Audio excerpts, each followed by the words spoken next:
Hi,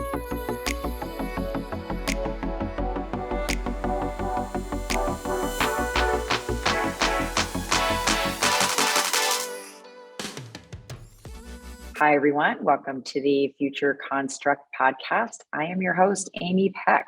I have one of my favorite people and very close friend of mine on the show today. So I'm not going to lie, I'm like a tiny bit giddy. It's Cynthia Maller. Cynthia Maller, who is the head of 3D creative technology, which is maybe the coolest job at Walmart. And really just an amazing person, an amazing friend, a force within our industry of immersive technology and 3D. Cynthia, I am so excited to have you here today. Well, I'm happy to just see your face and be here and like have dedicated time with you. So you made my day. So, and I also love the fact that we kind of are sort of like matching, like we have the glasses, but you have like the pink that goes with our logo background. Like it's a whole thing.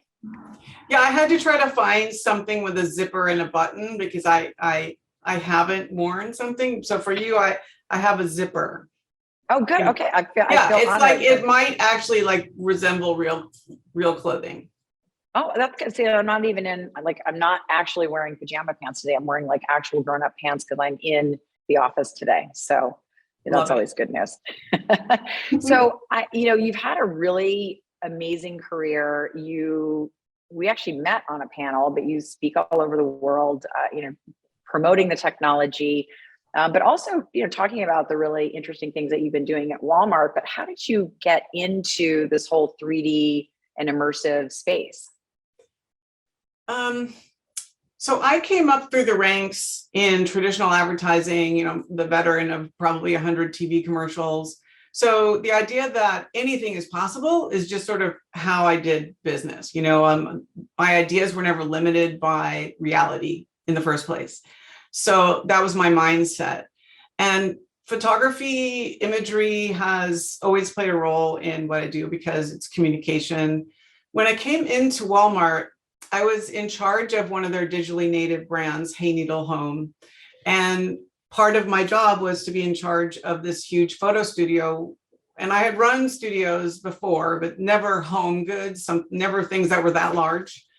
And although some are as big as the male models I worked with, but that's something else. But it's like, oh, you're as big as a couch. How convenient. So I went to Omaha, Nebraska, where they were located my first week, and went to the studio to meet everybody. And I was standing there and like the smell of the paint, the sound of the drills, and like it was taking all day to build one 2-wall living room. And then the set builder was late and nothing could happen. I heard things breaking, and it was a dining room thing and only one chair arrived. And I was like, whoa. This cannot, no. So it was, I was like, this is crazy. So I just thought, this is the world's biggest retailer, and we're not going to get very far if this is how much it takes to do one and done image. So when I went back to Silicon Valley, to Walmart headquarters on the West Coast, I said to leadership, like, they're great and the imagery is beautiful, but I think the future is not bigger and bigger studios, but the future is 3D. And so it began with just a quick education to show them, your competition is doing this. IKEA did a favor to all of us 25 years ago. And so the way that it works at Walmart is like, if you have a great idea and like no one's standing in your way, but you got to do it. So I was like, okay, it's me, I go. So I just, embarked on a search for a vendor, started to build advocacy and, get people on board. The first leader to actually take a leap 100% into 3D was Art.com CEO, Frank Barbieri. And I owe him everything because that was a printed catalog. So 0 margin for error, like you're holding it this close. And he went 100% 3D from no 3D. And he trusted me, and away we went. And it was fantastic success. I cut his I cut his production budget. It was 10% of what it used to cost. And now we could go anywhere and do anything. So that's how I ended up here. And then it's just grown based on that body of work. More and more people within the company want to do that technology. So that's how I love it. And like your background, your team made that. My team made that. And what's cool is I work with art directors and stylists most of whom have never worked in 3D. And it's so fun to watch their minds go racing when I tell them, build any set you want. There is no limit. You can go to Aspen, you can put it, slope side, you can do whatever you want, make it as big as you want. And, there's like a moment where they kind of freeze because that's never, ever happened. And when anything is possible, by the way, it can get tough in the beginning because you got to rein yourself in. But yeah, my team does absolutely beautiful work. And this was a scene for Hayneedle.com and winter patio, and it's just beautiful. I can smell it and feel the cold. Yeah. Yeah. No, and I think that, and it's so timely. I mean, you were, visionary, back then when you started and you saw this evolution of 3D coming. But now, I mean, boy, has the other shoe dropped. I mean, that company that shall remain nameless that made a very splashy change of name, and now it's sort of metaverse everything, which to me is just a little bit too much. Really, it is just we're moving off of 2D screens into 3D, and it's going to be a very slow evolution. And there's going to be a lot of kind of iterations in between, and we're not going to be getting rid of our laptops. We're not going to be getting rid of our phones. We're not all of a sudden going to be wearing, the magic wayfarers. But I think the benefit was that it was definitely a catalyst for the conversation. And it's also, by the way, put you in the spotlight now. I've heard you've kind of become like the go-to resource within the entire company. They're like, ooh, if you want to know about Metaverse or 3D, this is who you call. It's, and I'm so thrilled to do it, but my presentations, and I don't need to cut you off. I'm gonna let you finish because you always have something good to say. No. That was, it was just, I just thought I think it's great that it's like, they're all like, just call us in. Like, it's just sort of spread like wildfire throughout the company. Like, call Cynthia, it's like, better call Saul, better call Cynthia. Well, the presentations that I've started to do, I built a very small presentation, and then based on initial feedback, I realized that I needed to take people back to 1995 to really help them understand why now. And then it's not just now, it's been there forever, but to help them understand. And one of the very basic things is to let them understand that, we had, what does 5G mean, right? So I went all the way back to 1G, and I kind of just took them very simply through how technology innovation has to wait for speed to catch up. And it's not just metaverse stuff. I mean, back when I started at Yahoo, the entire homepage was 100K. It could not be more than 100K. Bless David Philo, because he's amazing, and he kept it that way. So lowest common denominator. He's like, we have people in the middle of the country on, they're not even 28.8, they're 14.4, and stuff has to load. So I take them back in time a little bit to, how did we get here? Because it is important to remember that it didn't just appear. And then when we, metaverse, we're not there yet either. Things are not connected, but we can start to understand the idea of if you talk about it like VR, they get it more. They get it. And so the presentations about Metaverse 101 really, I realize, they become sort of an education in connection speed, and also a look at the role that gaming played, because I look like in whatever the 80s, people were multiplayer. This was already happening, interacting with other people in real time. Okay. Yeah. So, I mean, for 20 years. So it kind of demystifies the whole thing and puts it where it should be, which is a point in time of the type of things that we're building as communication tools. Yeah. That's really just kind of make it simple, right? Like, yeah, that's exactly right. I mean, I always say, I actually have a slide in my decks that says the metaverse did not just drop from the sky. No. That's what we're talking about right here. And so I actually have something that I want to give to you for the next time you do a presentation. So I'm going to hunt for it, but we're going to take a break right now, and then we're going to come back. And in the meantime, I will find the thing that I want to give you, and we'll share it with everybody. Perfect.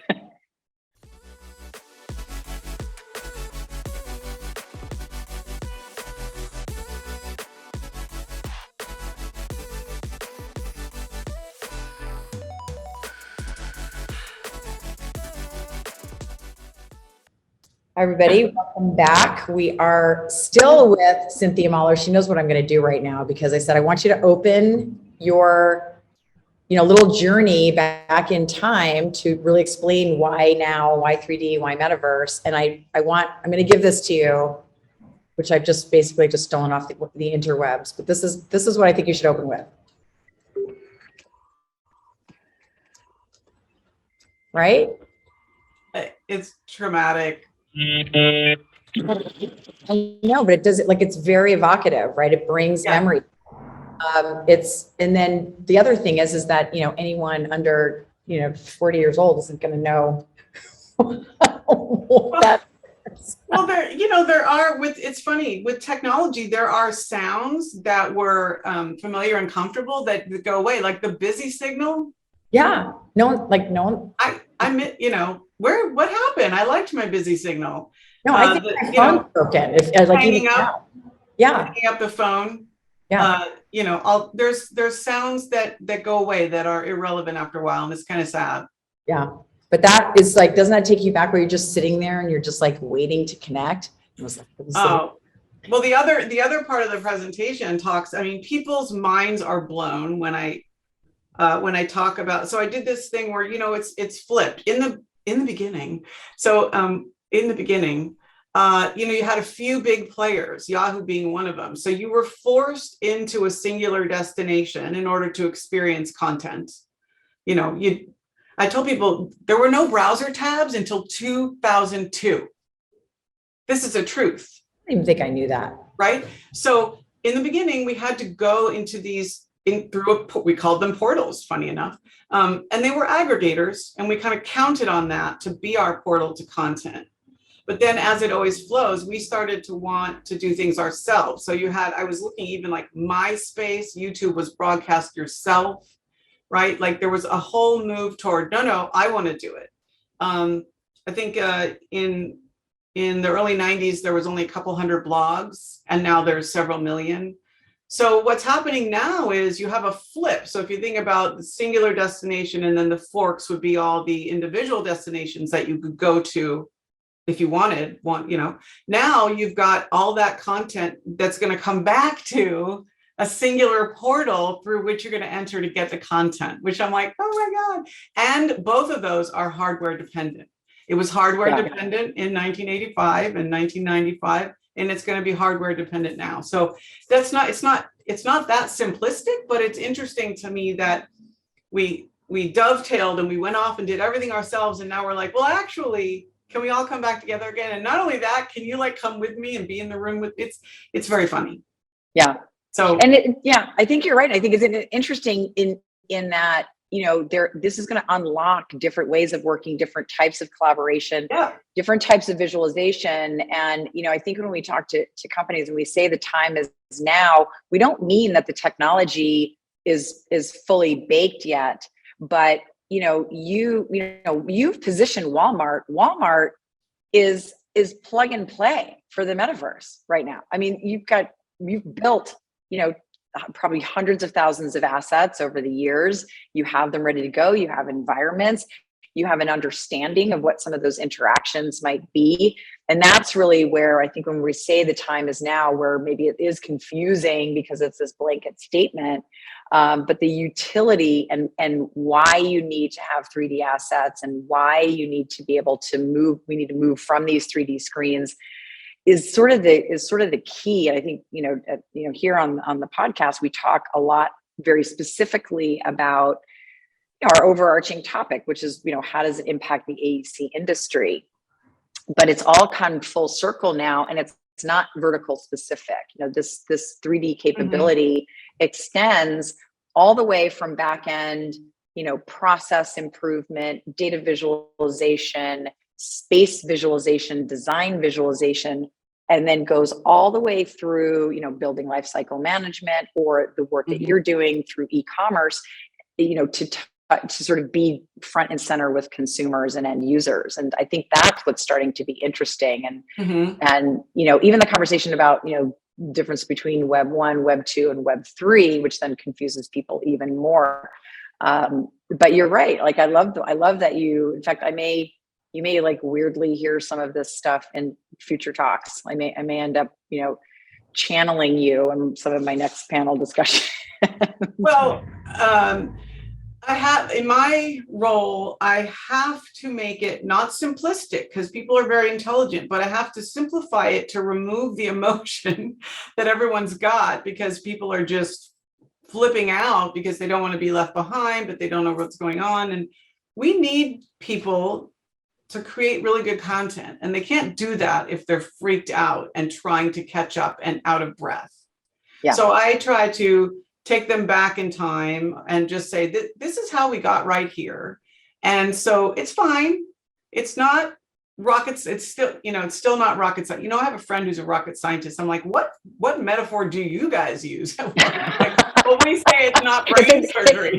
They say it's not 3D. Yeah, it's not brain surgery. I'm like, okay, well, now 3D. I gotta go ask a brain surgeon. So the what I'm doing at work, which I'm doing because it's going to help everybody, is removing, like the puppy emotion, like no, let's calm down so that you can think through strategy to really get some great content going. Because you can't do that unless you really can just see it simply, and then think of the traditional things like, well, what customer is going to go here? What do we need to build for that segment? And just the very boring stuff. But this just like the regular internet was, this is a container. I don't even know. It's a platform. We always used to use that word. It's a platform. Yeah. So it's just an empty platform, like the space behind you. So we need people to fill it, and it can't just be 1% of us. It has to be, I don't mean the 1%, let's say 1.5. It can't, right? We need everybody who understands how to talk to customers and create interesting content in real life, or, the guy that designs the shelves for the stores. I want to hear what he has to say, not because we're going to create a Walmart, but just, what have you learned about how people kind of walk around and look at things? We need to ask people. So it's a long way around of saying that it's really good to have the conversation about what exactly is going on right now, and why is everyone talking about it now? And it does, Nico would love it, it does have a lot to do with 5G, but people won't ask you what that means. They won't. You're right. They won't ask. They won't say, I don't really understand that. So you just have to go, well, here's what it means. And so then they go back and they have simple way of expressing it to other people, which is really the secret sauce. Otherwise, we're going to get lost. I agree. There's something else that I wanted to ask you that I find really interesting, is that, also hand in hand with, Metaverse, which is now kind of unlocked all of this interest in, crypto and NFT and blockchain, and then of course AI behind that. But then another term that we keep hearing about is this creator economy, and putting tools in the hands of people. And it's similar to what you're doing in terms of how you're articulating through your company. And this is relevant to every company, including the AEC industry, that you have to build. I mean, the AEC industry is already a 3D, vertical, right? Mm-hmm. They already do everything in 3D, and yet they're working on these plans and designs, build phases and engineering in this 2D construct. And so it's still going to be many years before we have glasses like this, where you can see everything in 3D more as an overlay. But the other interesting thing that's happening is how, we're trying to make the technology more accessible. You're trying to make the concepts more accessible. We're trying to also, even get into people's workflows. Like, how would you use 3D to improve what you do on a day-to-day Yes. basis. This is not just about consumers, Nope. but that's in line with making the technology simpler to understand, but also simpler to use. And then the evolution of that is to put these tools in everybody's hands. Mhm. And I can see a point in time, but I'd love to hear, your thoughts and whether this is, something that Walmart is going to be looking to, is how do you engage the consumer in that conversation of 3D? Like, I can see a time where, you ask consumers for their ideas around designs that haven't even been built yet, Mhm. right? Because you could do that. You could say, what do you think about this room? And people could have very, very, singular experiences with things that they like, but you could start to aggregate all of those interesting opinions and give people some agency. Yeah. I'm really committed internally to giving merchants self-determinations and more control over their content, more control over their shelves, so to speak. Because I watch what happens, even during the holiday, and they're responsible for those shelves, and it's very stressful. And if I would love to be able to make sure that they can access 3D models if they need it, this thing is selling out, this thing is getting bad reviews, let me pull a model from the library because my whole section, my whole category has been modeled, and I know there's another rug, there's another toy, something. So the very utilitarian idea of a shared 3D library, it's sort of, you have to have that. You have to be building a shared library of assets, because that way people will start to see the benefit of having access. They don't have to know how it was built, but it's a very easy integration, and that to me is important. So then you can extend that and think, all right, now that we have that set, what can we ask the customer to do with these 3D models? Yeah. We have, true to scale AR and all that, see it in your space. But I think being able to configure more than one product at a time, and it doesn't have to be a room. I don't even, you can put a set of tires on a car and see what they look. I don't know. You can polish the car and see if you like the wax. So being able to give consumers access to a huge library of models for whatever the topic is, and letting them spin them around, open them up. And yeah, to your point, maybe we'll want to ask them, do you like this? Is there another feature that you wish were here? Yeah. Those 3D models are everything. Yeah. And yeah. The more we have, the better. And I do think there's a way to put it in front of customers where they're not like afraid to touch it, but that may happen in the beginning. Yeah. Yeah. I mean, in the same way that like none of us would put our, names and birth dates and social security number and credit cards, into the internet because we didn't know where it was going. And yeah. Now we're just like, sure, we've pretty much given away all of our data. Yeah. I think we should all as usual, give customers credit for being really intelligent. And I say that because when I leave work, I am a customer, and I would like to think that I'm intelligent when I shop, but who knows? But people will figure it out. They always have figured it out. Yeah. I mean, you mentioned gaming. I think part of that evolution is like, in some ways, gamification has kind of a bad rap depending on who you talk to. In the enterprise realm, it might feel like it's too light and too fun. But at the end of the day, what we want to get to is we want to be able to have whoever the end user is and whatever we want that desired outcome of the experience to be, the more engaging it is, the more we are likely to have that outcome. So if it's engaging for training, they're going to learn more. If it's engaging, in a commerce environment, they're much more likely to buy more, or at least engage with a product more. And so I think we need to not be afraid of the concept of gamification. Well, I always tell people, I have news for you.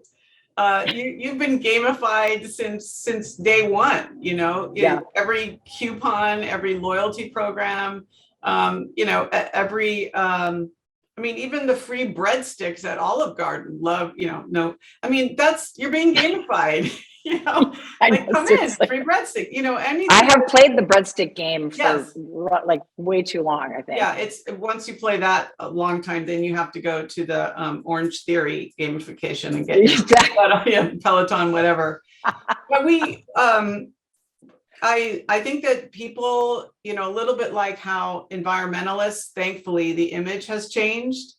They used to make fun of people that were environmentalists, and now I think the gamers have, there's an image in people's heads, and South Park had that, Emmy Award winning, episode. So now that's going to change too. So when you say that something is gamified, people won't go, oh, that's not me. I don't play games, but it's already there. I mean, anytime you go, if you do this, you'll get this. You're gamified. There it is. Exactly. I like that. I haven't actually, you have the decoder ring. Like you're able to distill these concepts down. I like it. I have to, because otherwise I won't understand them. It's really just a selfish thing. Like how, I quoting Shakespeare and quoting Einstein are like the quickest ways to not get to date number 2. But I do like Einstein has a thing, which is true genius, which I am not, but true genius is to see a thing in its complexity and express it simply.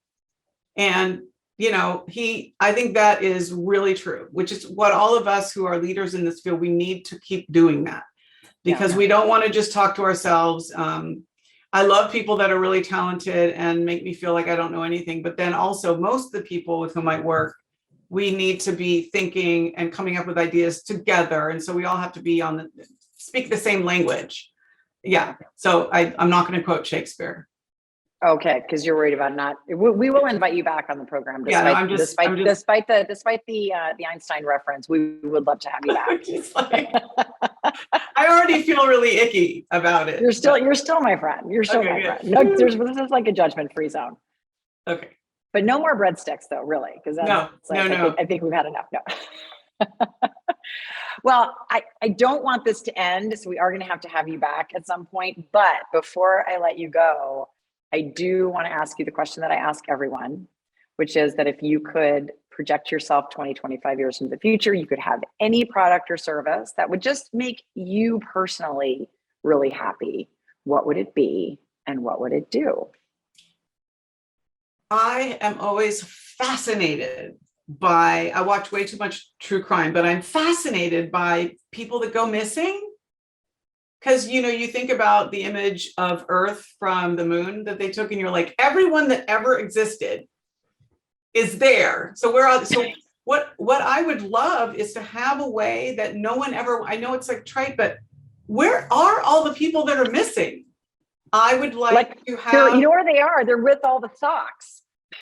Yes, they're all wearing one sock. When we find them, they will have one sock on. No, but like some sort of, not a, the image of the metal detector guy at the beach. I wish that I would like something where nobody ever went missing. If someone like such and such is missing, we'd like use this thing and they won't be missing. I don't know. It's just one of those things. I like that. That's got great utility. Yeah. Well, and the other day I went to the frozen yogurt place, and as a vegan, I was just more like window shopping, and they had vegan frozen yogurt. So if that could come with me with sprinkles, I feel like that's an amazing technology. I don't know how they did it. That's a total missing win. People and frozen yogurt.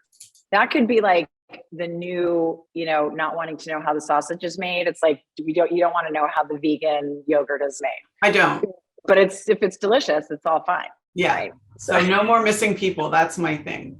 I think that's good. Well, I think if we can all get onto Elon's satellite and just get him to build, kind of a high-powered people finder up there, because it's like, that's one of those things where you would just make a suggestion to Elon and then suddenly he's got a new, I don't know if it could be better than the name of the Boring Company, which I think is just genius. But yeah. I mean, he's very likely to now, as soon as he hears this, he's going to do it. Well, he's someone that is really good at mulling things over and coming up with solutions. And he's not afraid to just go, okay, we're going to try that. I mean, come on. Yeah. I mean, What I it do must kind of be like it. It's sort of like, yeah, you're making fun of me on Twitter, so I'm just gonna buy you. Yeah. That's, I'm not at that level. I kind of aspire to that level of power, though. It's pretty funny, you know, and I know you've been in Silicon Valley for a while. It often does come down to the people behind it, one or two people behind the scenes who are competing about something. Yeah. And yeah. I know that with Yahoo and with Google in the early days, it was about those four guys. Everything. Yeah. that Yeah. And it's, yeah. I'm not telling secrets. It's just amazing to But me. that's okay, because, you know, sometimes dissension drives, you know, progress. So Yes. so we don't care how we get to the future. We just want to get there in a positive and meaningful way. Yes. And you're helping us with one 3D asset at a time. So I appreciate that. That is actually what I do. That's my byline. There's my title. And then making the world a better place. Hard to scale that, but that is basically how it's happening. You know, I think it's good. Well, thank you for wearing grown-up clothes, just as I did for you. Look, I've got a blazer, like all professionals. That's today. Next. That's very advanced. I'll do the collar blazer thing next. The thing. Okay. Buttons. Perfect. Yeah. I know where you could probably buy one of those. There's a really good retailer that has all kinds of cool stuff you could buy. Yeah, I know. All right. So fantastic to see you. Thank you. Thank you so much for joining us today. I love it. I'll see you soon, hopefully. Indeed, you will. All right. Bye. Thanks so much. Bye.